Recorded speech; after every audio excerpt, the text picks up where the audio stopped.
اعوذ باللہ من الشیطان الرجیم بسم اللہ الرحمن الرحیم الحمد للہ حمدا کثیرا طیبا مبارکا فیہ کما یحب ربنا ویرضا یا رب لک الحمد کما ینبغی لجلال وجہک وعظیم سلطانک اشہد ان لا الہ الا اللہ وحدہ لا شریک لہ الہ واحدا احدا الصمد لم يتخذ صاحبۃ ولا ولدا ولم یکن لہ کفوا احد اللہم صلی علی محمد کل ما ذکرہ الذاکرون وصلی علی محمد کل ما غفل عن ذکرہ الغافلون رب یسر ولا تعسر وتمم بالخیر رب اشرح لی صدری ویسر لی امری واحلل عقدۃ من لسانی یفقہوا قولی رب زدنی علما کثیرا نافعا حسبنا اللہ ونعم الوکیل نعم المولا ونعم النصیر لا حول ولا قوة الا باللہ العلی العظیم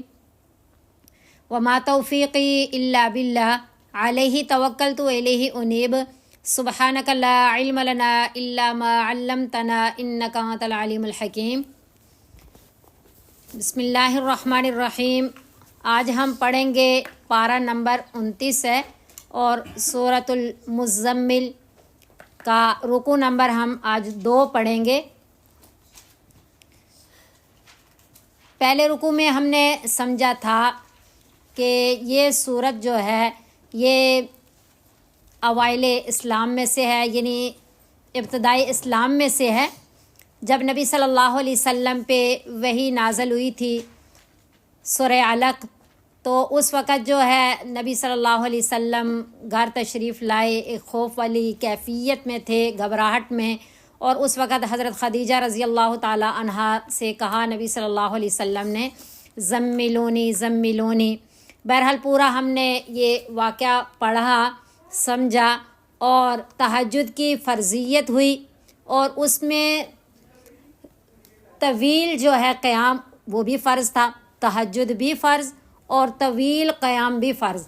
ہاں اتنا تھا کہ طویل قیام کے اندر اللہ رب العزت نے سہولت یہ دی تھی کہ 3 اللہ رب العزت نے وہ بتائے کہ ان میں سے جون سا والا اختیار کر لیں، یا تو 1/3 یا نصف یا 2/3، یعنی رات کا 1/3 آپ عبادت کر لیں، قیام کر لیں تہجد کی صورت میں، یا نصف کر لیں یا 2/3 کر لیں، یہ تینوں اجازت تھی۔ تو نبی صلی اللہ علیہ وسلم سید الانبیاء، محبوب خدا، فخر دو عالم، سرور کائنات، رحمت للعالمین، خاتم النبیین، ایک اللہ رب العزت بتا رہے ہیں کہ آپ کی مرضی ہے 1/3 کریں، آپ نصف کر لیں، آپ 2/3 کر لیں، یہ اجازت دی۔ طویل قیام کرنا ہے لیکن ان تینوں میں سے جون سا والا آپ اختیار کر لیں۔ اب مثلاً جیسا میں نے مثال دی تھی آپ کو، قرآن شریف کے 30 پارے ہیں، تو 1/3 10 پارے بنتے ہیں، نصف 15 پارے بنتے ہیں، اور 2/3 20 پارے بنتے ہیں۔ یعنی کہ اگر کسی چیز کے 3 حصے کیے جائیں تو اللہ رب العزت نے اجازت دی کہ ان 3 حصوں میں سے 1 حصہ عبادت کریں، یا اس میں سے آدھا کریں، یا 2/3 کریں۔ تو نبی صلی اللہ علیہ وسلم کو عزیمت پسند تھی کہ اللہ کے آگے کھڑا ہونا ہے، اللہ سے ملاقات کرنی ہے، تو ظاہری بات ہے عزیمت 2/3۔ تو ویسی ہی اللہ رب العزت نبی صلی اللہ علیہ وسلم نے جماعت تیار کی۔ یہ صحابہ کرام رضوان اللہ علیہم اجمعین جو ہے سارے کے سارے اللہ رب العزت کا چناؤ ہیں، اتنی عظیم جماعت کہ وہ بھی یہی چاہتے تھے کہ عزیمت کو اختیار کریں، یعنی جو 2/3 ہے اس کو اختیار کیا جائے۔ تو سارے صحابہ جو ہے وہ بھرپور کوشش کے ساتھ عزیمت اختیار کرے، یعنی 2/3 رات جو ہے نا وہ قیام میں کھڑے رہتے۔ اب 2/3 بھی نہیں، ظاہری بات ہے ان کی نماز کا جو خشوع و خضوع ہوگا، جو اخلاص و للہیت ہے، اور وقت کے گزرنے میں پتہ بھی نہیں چل رہا، اور پھر وہ 2/3 سے بھی آگے بڑھ جاتے، وقت کا پتہ نہ چلتا۔ اس وقت تو یہ تھا کہ گھڑیاں نہیں، یہ وہ نہیں، ایک نماز کا خشوع و خضوع بھی ایسا کہ پھر اس سے نکل کر کے بار بار جا کر کے دیکھنا، جس حساب سے وقت کا پتہ کیا جاتا تھا سورج کے اور چاند کے ذریعے یا ستاروں کے ذریعے، تو وہ ان کے لیے نماز چھوڑ کر کے بار بار جا کر کے پتہ کرنا کہ اب 2/3 گزر گیا، یہ مشکل تھا۔ تو پھر اللہ رب العزت نے نماز کی یعنی تہجد کی فرضیت بھی منسوخ فرما دی، اور پھر اس کا جو طویل قیام تھا، لمبا قیام تھا، وہ بھی اللہ رب العزت نے منسوخ کر دیا۔ اب اجازت تھی کہ بھئی جتنا آپ کی مرضی اتنا قیام کر لیں، چاہے آپ 1/3 کریں، چاہے نصف کریں، چاہے اس سے بھی کم یعنی 1/3 سے بھی کم کریں، اور جتنی آپ تلاوت کریں اور جتنا آپ قیام کریں اب آپ کی مرضی پہ ہے۔ یہ مستحب ہے، بعض فرماتے ہیں کہ سنت ہے اور بعض فرماتے ہیں کہ مستحب ہے۔ بہرحال اس کی فرضیت جو تھی وہ ختم ہو گئی۔ اب یہاں ایک بات سمجھنے والی یہ ہے کہ دیکھیں قرآن شریف میں بہت ساری آیتیں منسوخ ہوئیں۔ یہ ناسخ و منسوخ کا علم جاننا اتنا ضروری ہے کہ ایک دفعہ حضرت علی رضی اللہ تعالیٰ عنہ ایک بندہ جو ہے وہ بیان کر رہا کسی مسجد میں، تو حضرت علی رضی اللہ تعالیٰ عنہ نے فرمایا، پوچھا کہ یہ کیا کر رہا ہے؟ کہا یہ تبلیغ کر رہا ہے، دعوت و تبلیغ کا کام کر رہا ہے، بیان کر رہا ہے۔ تو حضرت علی رضی اللہ تعالیٰ عنہ نے پوچھا کہ کیا اس کو ناسخ و منسوخ کا علم ہے قرآن شریف کی؟ کہا نہیں۔ تو کہا پھر یہ نہیں کر سکتا، یعنی الفاظ ان کے کچھ دوسرے تھے، مجھے پرانی بات ہے اتنی ذہن میں نہیں ہے، لیکن ناسخ و منسوخ کا علم بہت زیادہ ضروری ہے، اس لیے اس کو بہت اچھے طریقے سے سمجھیے گا۔ اللہ رب العزت نے ایک حکم نازل فرمایا، پھر کچھ عرصہ کے بعد وہ منسوخ ہو گیا۔ اب ذہن میں یہ آتا ہے، اور کچھ جو ہے منکرین جو ہیں وہ ایسی بات کرتے بھی ہیں، جو ناسخ و منسوخ کے بھی منکر ہیں، کہ اللہ رب العزت نے ایک حکم نازل فرمایا تو کیا اللہ کو معلوم نہیں تھا کہ یہ حکم ٹھیک ہے یا ٹھیک نہیں ہے؟ اس کے بعد اس کو ختم کر کے نیا حکم اللہ رب العزت نازل فرما رہے ہیں۔ تو یاد رکھیے گا کہ اللہ کا علم محیط ہے۔ علم محیط کا کیا مطلب ہے؟ کہ چاہے تحت سرا ہے یا اوج ثریا ہے یا پہاڑوں کے نیچے ہے یا جہاں کہیں بھی ہے، ہر چیز کا علم اللہ تعالیٰ کے پاس ہے۔ وہ علیم بذات الصدور ہیں، سینوں کے راز جاننے والے ہیں۔ دل کے اندر خیال پیدا ہونے سے پہلے ہی اللہ جان رہے ہوتے ہیں اس کو۔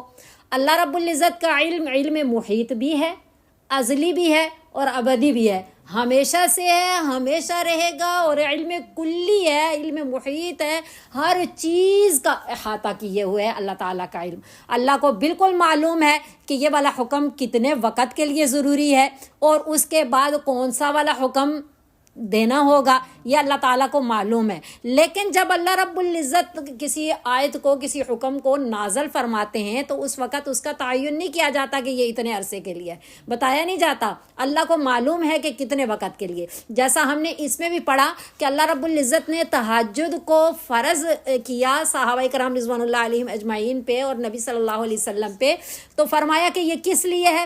انا سنلقی علیک قولا ثقیلا، کہ ہم آپ پہ ایک بوجھل بات نازل فرمانے لگے ہیں، اپنا کلام پاک آپ کو عطا کرنے لگے ہیں، تو پھر اس کی تیاری کے لیے کہ آپ ایک مشقت کے عادی ہو جائیں، خوگر ہو جائیں، آپ اس چیز کے لیے تیار ہو جائیں، تو پھر وہ کلام نازل کیا جائے۔ یعنی اتنے وقت کے لیے تھا۔ اس آیت سے بھی پتہ چلتا ہے کہ اللہ نے ہمیشہ کے لیے تہجد کو فرض قرار نہیں دیا تھا، نہ اس کی طوالت کو جو اللہ رب العزت نے فرض قرار دیا تھا۔ دنیا میں ایسا ہوتا ہے کہ کوئی ادارہ ہے، کوئی حاکم ہے، حکمران ہے، وہ جب کوئی ایک قانون نافذ کرتے ہیں، کوئی حکم صادر کرتے ہیں، دیتے ہیں، تو پھر بعد میں ان کے کوئی نئی صورت نکل آتی ہے تو پھر انہیں وہ تبدیل کرنا پڑتا ہے۔ انہیں تو نہیں پتہ ہوتا کہ بعد میں کیا ہوگا، تو اس لیے انہیں وہ تبدیل کرنا پڑتا ہے۔ لیکن اللہ رب العزت کا علم ابدی ہے، علم ازلی ہے، ہمیشہ سے ہے، ہمیشہ رہے گا اور محیط ہے، اس لیے اللہ کو بالکل معلوم ہے۔ اللہ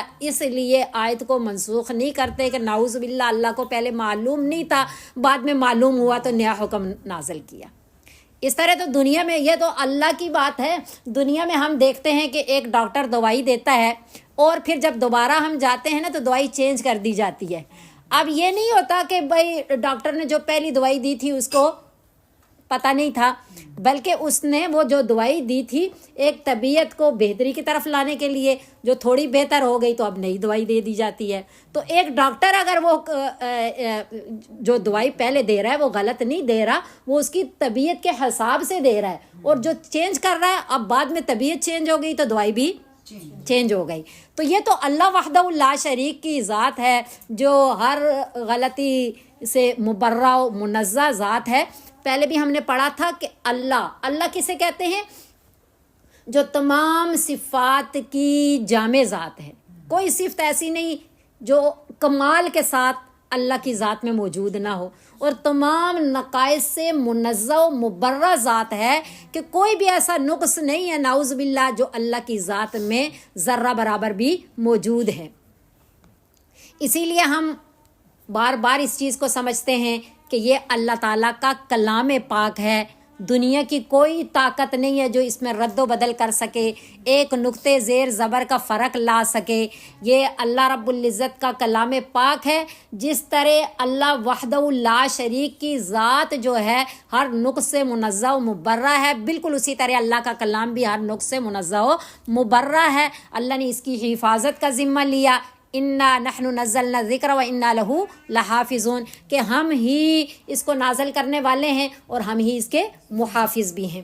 تو بہرحال یہ ساری بات تھی۔ پھر تہجد کی جو ہے وہ فرضیت منسوخ ہو گئی، اور سنت بعض فرماتے ہیں سنت ہے، بعض فرماتے ہیں کہ مستحب ہے۔ بہرحال یہ سنت ہے، پورے اہتمام کے ساتھ جو ہے تہجد کی ادائیگی کرنی چاہیے، کیونکہ تہجد کا وقت جو صحابہ کرام رضوان اللہ علیہم اجمعین نبی صلی اللہ علیہ وسلم سے ملتا ہے، ویسے تو پوری رات کے کسی حصے میں بھی تہجد کی ادائیگی کی جا سکتی ہے، وہ قیام اللیل ہے، وہ رات کی نماز ہے۔ اس میں جو یہ کہا جاتا ہے نا سونا شرط ہے، سونا بھی شرط نہیں ہے۔ سونے سے پہلے بھی آپ نے تہجد کی نیت سے نماز پڑھ لی تو وہ تہجد کی ہے، آدھی رات کو اٹھ کر کے پڑھ لی تو وہ بھی تہجد کی ہے، 2 رکعت پڑھے، 4 پڑھے، 6 پڑھے، 8 پڑھے، 10 پڑھے، 12 پڑھے، وہ تہجد ہی ہے۔ آپ نے بیٹھ کے پڑھی یا کھڑے ہو کر کے پڑھی وہ تہجد کی نماز ہے۔ آپ نے تھوڑی تلاوت کی تو بھی وہ تہجد کی نماز ہے، لمبی قرأت کی، لمبی کوئی سورت پڑھی تب بھی وہ تہجد کی نماز ہے۔ بلکہ بزرگ حضرات فرماتے ہیں کہ اگر کسی کو یہ خدشہ ہے کہ میں تہجد کے ٹائم میں نہیں اٹھ سکوں گی تو اسے چاہیے کہ جو وتر ہیں اس سے پہلے 2 رکعت جو ہے وہ تہجد کی نیت سے پڑھ لے۔ لیکن آپ اندازہ لگائیے کہ یہ والے ٹائم میں 2 رکعت نفل پڑھنا اور جو آخری پہر ہے رات کا اس میں تہجد پڑھنا، یہ زمین آسمان کا فرق ہے، ثواب میں بھی اور قبولیت میں بھی اور رحمتوں کے نزول میں بھی۔ جو آخری پہر میں اللہ رب العزت کی رحمتوں کا نزول ہے، اللہ ہو رہا ہوتا ہے، اللہ رب العزت آسمان دنیا پہ جلوہ فروز ہوتے ہیں اور اعلان کیا جاتا ہے کہ ہے کوئی مغفرت کا طالب کہ میں اس کی مغفرت کروں، ہے کوئی روزی مانگنے والا کہ میں اسے رزق عطا فرماؤں۔ بہرحال یہ ساری تو وہ اصل ٹائم ہوتا ہے اللہ رب العزت سے ملاقات کا، اللہ رب العزت کے آگے اپنے دکھڑے سنانے کا، اللہ تعالیٰ کے آگے آہو زاری کرنے کا، اللہ رب العزت سے نعمتیں لینے کا، اللہ رب العزت سے محبت مانگنے کا اور اللہ رب العزت کی محبت حاصل کرنے کا ٹائم ہے کہ خود بھی اللہ کے محبوب بن جائیں اور ہمارے دلوں میں بھی اللہ تعالیٰ کی محبت، عظمت، خشیت، معرفت آ جائے۔